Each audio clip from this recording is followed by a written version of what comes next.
నమస్కారం.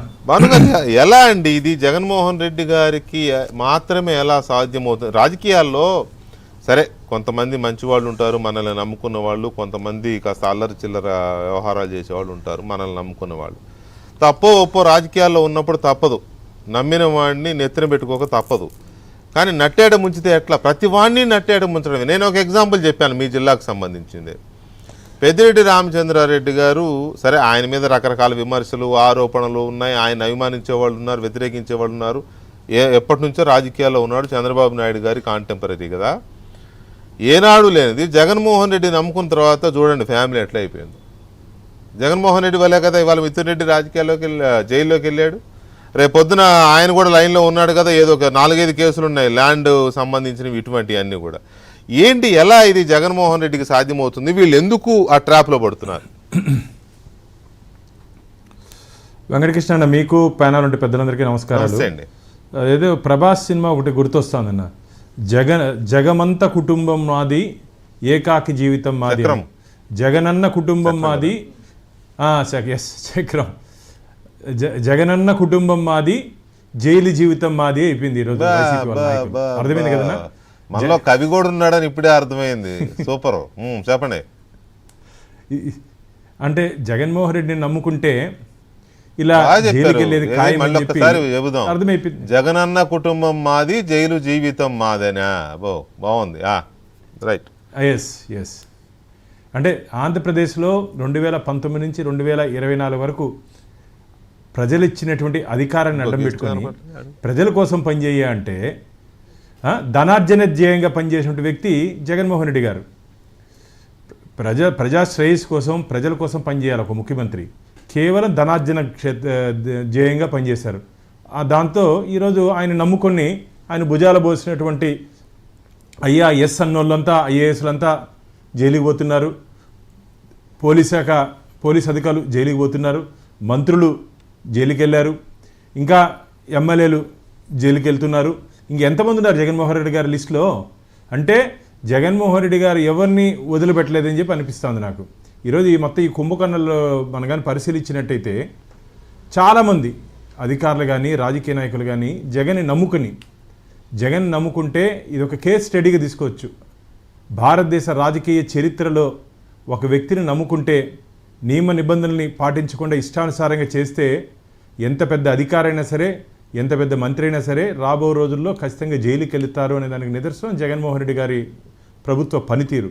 నేను ఎందుకు చెప్తున్నా అంటే, జగన్మోహన్ రెడ్డి గారి వ్యవహార శైలి మొదటి నుంచి మనం కానీ గమనించినట్టయితే, రాజారెడ్డి గారి దాన్ని ఏమంటారు, వారి రక్తంలో ఉన్నటువంటి ఏమో అర్థం కాదు కానీ సేమ్ ఆ ఫ్రాక్షన్ రాజకీయాలు, లేకపోతే ఎదుటివాడిని ఇబ్బంది పెట్టాలి, ఎదుటివాడిని తలకాయన్నా వేయాలి, లేకపోతే మామిడికాయలన్నా తొక్కాలి. ఇది జగన్మోహన్ రెడ్డి గారు ఈ మధ్య లేటెస్ట్ స్టైల్ అయింది. కారు కింద తలకాయలు వేసిపోయింది, మామిడికాయలైనా తొక్కాలి. అంటే ఏమైపోతుంది అంటేనా, ఒక ఓటమి తర్వాత జగన్మోహన్ రెడ్డి గారి వ్యవహార శైలి మీరు కానీ గమనించినట్టయితే, ఎప్పుడు మీడియాకు కనపడిన వ్యక్తి 5 సంవత్సరాలు పరదా చాటున ఉన్నటువంటి ముఖ్యమంత్రి ఈరోజు ఎక్కువ మీడియా సమావేశాలు, పర్థం లేని భాష, అదేమంటే రపరప అనే పదాలు వాడడం. అంటే ఆయన ఓటమి తర్వాత ఒక సైకలాజికల్గా జగన్మోహన్ రెడ్డి గారి వ్యవహార శైలిలో మార్పు కనపడుతోందని చెప్పి రాష్ట్ర ప్రజలు భావిస్తున్నారు. ఆయన నమ్మి జగన్మోహన్ రెడ్డి కళ్ళల్లో ఆనందం కోసం ఎవరెవరు 5 సంవత్సరాలు ఇష్టానుసారంగా మాట్లాడారో వారందరూ ఈరోజు బాధపడుతున్నారు. అరే రామ, ఎందుకురానైనా జగన్మోహన్ రెడ్డిని నమ్ముకున్నాము, ఈరోజు మన ఆస్తులన్నీ అమ్ముకునే పరిస్థితికి ఏర్పడింది. వీళ్ళు ఈ లాయర్ ఫీజుకి దీనికి ఆస్తులు అమ్ముకోవాలన్నా అన్నీ ఈరోజు మేము కక్ష సాధింపు దూరంతో పనిచేయట్లేదు.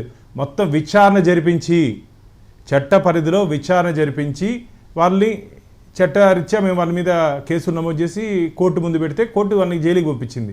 వీరు కానీ మొన్న ఏదో అన్నారు, అమాయకులందరినీ జైలుకి పంపిస్తున్నాడు జగన్మోహన్ రెడ్డి గారు. నేను అమాయకులని నేను అనడం లేదు. నేను చాలా క్లియర్ గా చెప్పా, అదేమంటే చేసే బుద్ధి జ్ఞానం ఉండొద్దా, చేయాలా వద్దని విచక్షణ ఉండొద్దా? నేను ఒప్పుకుంటా, అమాయకులేం కాదాళ్ళు. కానీ మీరు కాదు, జగన్మోహన్ రెడ్డి గారు అన్నారని అంటున్నా. Okay, right. జగన్మోహన్ రెడ్డి గారు అనేక సభా వేదికలపైన కానీ, లేకపోతే ఈ మధ్య జరిగినటువంటి అరెస్టుల తర్వాత కానీ వారు మాట్లాడిన మాటలు ఆయన వీళ్ళ అమాయకులు, అంటాడులే. కక్ష సాధింపు ధోరణితో ప్రభుత్వం పనిచేస్తూ ఉంది. కక్ష సాధింపు ధోరణితో మేము పనిచేసేటట్టయితే మొదట 10 రోజుల్లోనే అందరినీ ఎత్తి ఈరోజు ఎక్కడున్నారో అక్కడికి వెళ్ళిపోయి ఉండేవాళ్ళు. మేము చట్ట పరిధిలో పనిచేస్తున్నాం కాబట్టి చట్టరీత్యా ఆలస్యం అన్ని కేసులు నమోదు చేయాలి, ఎంక్వైరీ చేయాలి, ఛార్జ్షీట్ వేయాలి. ఇవన్నీ దాని ఏమంటారు క్రమ పద్ధతిలో జరుగుతుంది. క్రమ పద్ధతిలో ఒక్కొక్కరు జైలుకి వెళ్తున్నారు, జైలు పక్షులుగా మిగిలిపోతున్నారు. అక్కడ పోయేసి ఈరోజు మదన పడిపోతున్నారు. అవును, మదన పడిపోతున్నారు. పైకి మాత్రం మేకపోతు గంభీరం. పక్కన చూస్తున్నాను వీడియోలో చెవిరెడ్డి భాస్కర్ రెడ్డి గారు మేకపోతు గంభీరం అంటే నేను లోపల ఉన్నా సరే నేను ధైర్యంగా ఉన్నానని చెప్పి. కానీ లోపల పోయినాక తెలుస్తుంది ఏ విధంగా ఉంటుందో జైలు జీవితం. తప్పు చేస్తే ఎందుకంటే తప్పు చేయకపోతే బయలు మీద ఖచ్చితంగా బయట వస్తాం. తప్పు చేస్తే ఎన్నేళ్ళు లోపల ఉంటారో తెలీదు. ఢిల్లీ లిక్కర్ కేసు మనం చూసాం. ఎన్ని డిప్యూటీ సీఎం కానీ వీళ్ళందరూ ఎన్ని నెలలు జైల్లో ఉన్నారు. కాబట్టి ఇది ఖచ్చితంగా అన్ని ఆధారాలతో సిట్ ఈరోజు పూర్తి నివేదిక ఇవ్వడం జరిగింది. కాబట్టి వీళ్ళెవరూ తప్పించుకునే అవకాశం లేదు. జగన్మోహన్ రెడ్డి నమ్ముకున్న వాళ్ళందరూ జైలు క్యూ కడుతున్నారు. ఇంకా చాలామంది ఉన్నారని చెప్పి మేము భావిస్తున్నాం. ఎవరిని మాత్రం ఎవరు తప్పించుకునే అవకాశం లేదు. ఎందుకంటే ప్రజల ఆరోగ్యం అన్నా డబ్బు కావాలి రాజకీయాలు అనుకుంటే నువ్వు ఏదైనా వ్యాపారం చేసి సంపాదించుకో. లిక్కర్లో అసలు డిజిటల్ ట్రాన్సాక్షన్స్ లేకుండా క్యాష్ ట్రాన్సాక్షన్స్ చేసినప్పుడు అనేక అనుమానాలు ఉన్నాయి. అసలు దాని ఏమంటారు డిస్టిలరీస్ నుంచి ఈయనకి కావాల్సిన డిస్టిలరీస్ నుంచి దానికి మద్యం తయారీలో లిమిటెడ్ పీరియడ్ ఏదో ఉంటుంది. దానికి చీప్ లిక్కర్ కానీ దేనికైనా సేల్స్ ఎక్స్పైరీ కాదన్న మ్యానుఫ్యాక్చరింగ్ చేసేటప్పుడు దాన్ని స్టోరేజ్ ఏదో కెపాసిటీ ఉంటుంది. ఇన్ని రోజులు పెట్టిన తర్వాత దానికి మార్కెట్లోకి తీసుకురావాల్సిన పరిస్థితి ఉంటుంది. అది కూడా లేకుండా ప్రజలకి వదిలేసి ఈరోజు మన ఆంధ్రజ్యోతిలోనే వచ్చింది కిడ్నీ లివర్ చెడిపోయినటువంటి పరిస్థితులు 2019 నుంచి 2024 వరకు ఎక్కువ ఉంది ఆంధ్రప్రదేశ్ రాష్ట్రంలో. అది మందు తాగేసి చాలామంది ప్రాణాలు పోగొట్టినటువంటి సందర్భం. అంటే ప్రజలు ప్రాణాలని పణంగా పెట్టి డబ్బు సంపాదించిన వ్యక్తి జగన్మోహన్ రెడ్డి గారు. ఇది మంచిది కాదు జగన్మోహన్ రెడ్డి గారు. కాబట్టి జగన్మోహన్ రెడ్డిని నమ్ముకున్న వాళ్ళందరూ జైలుకి వెళ్ళే రోజులు దగ్గర పడ్డాయని చెప్పి మీ ద్వారా తెలియజేసుకో. ఒక్క నిమిషం భానుగారు, ఇక్కడ ప్రజలు కూడా నమ్మారు కదా. ఒక ఓటు అంటే నమ్మారు, లేకపోతే